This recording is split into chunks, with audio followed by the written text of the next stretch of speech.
Injil Yesus Kristus menurut Santo Lukas. Dimuliakanlah Tuhan. Lalu Yesus masuk ke bait Allah dan mulailah ia mengusir semua pedagang di situ. Katanya kepada mereka, "Ada tertulis, rumahku adalah rumah doa, tetapi kamu menjadikannya sarang penyamun." Tiap-tiap hari ia mengajar di dalam bait Allah. Imam-imam kepala dan ahli-ahli Taurat serta orang-orang terkemuka dari bangsa Israel berusaha untuk membinasakan dia.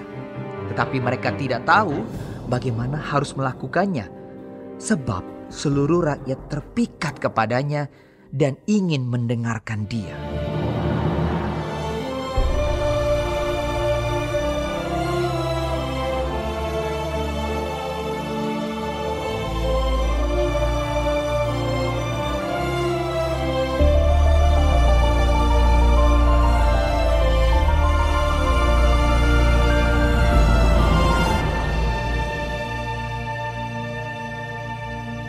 Demikianlah Injil Tuhan.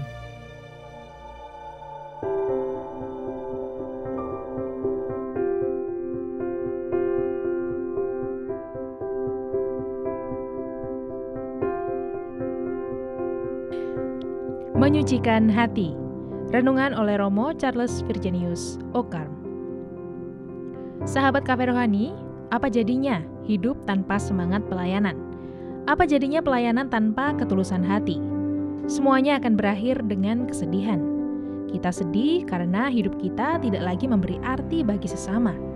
Kita tidak lagi memiliki tempat untuk meletakkan harapan dan kasih kita, karena semua pada akhirnya hanya diukur dengan materi, keberhasilan, popularitas, dan akan berhenti sampai di sana. Kita tidak lagi menjadi manusia yang utuh. Kekeliruan untuk memaknai pelayanan berawal dari hati yang tidak lagi murni, hati yang penuh dengan hal-hal selain Tuhan sendiri. Yesus dalam Injil hari ini hendak mengembalikan fungsi bait Allah sebagai tempat doa. Ia marah dan mengusir para pedagang di bait Allah. Tindakan Yesus menyucikan bait Allah adalah tindakan pertama dalam pelayanan publik, sekaligus juga tindakan terakhirnya di depan umum. Yesus seolah membingkai karyanya dengan menyucikan bait Allah. Karena pada akhirnya bait Allah nanti merujuk pada hati kita sendiri. Yesus hendak menyucikan hati kita. Ia hendak menjadikan kita manusia yang utuh. Injil hari ini juga seolah menjadi ajakan bagi kita untuk mendengarkan kembali suara Tuhan di lubuk hati kita yang paling dalam. Apakah saya memberi ruang bagi Yesus untuk menyapa? Apakah saya belajar hening untuk mendengarkan suaranya yang bergema lembut di hatiku? Selalu ada cara untuk kembali memelihara kemurnian hati kita. Kita tidak akan bisa melakukannya sendiri dan tidak akan pernah bisa. Kita membutuhkan Tuhan untuk menolong kita, menyucikan kembali hati kita sebagaimana dahulu Dia menyucikan bait Allah. Tuhan menyucikan hati kita dengan caranya sendiri.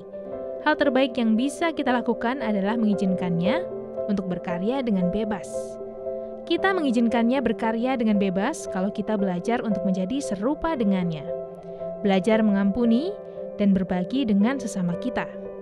Dengan cara ini, Tuhan akan menyucikan kembali hati kita dan menjadikan kita manusia yang utuh. Selamat menikmati menu hari ini.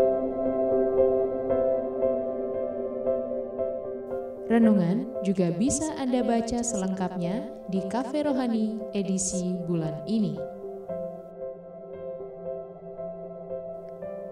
Dengarkan juga renungan ini di radio.karmelindomedia.com.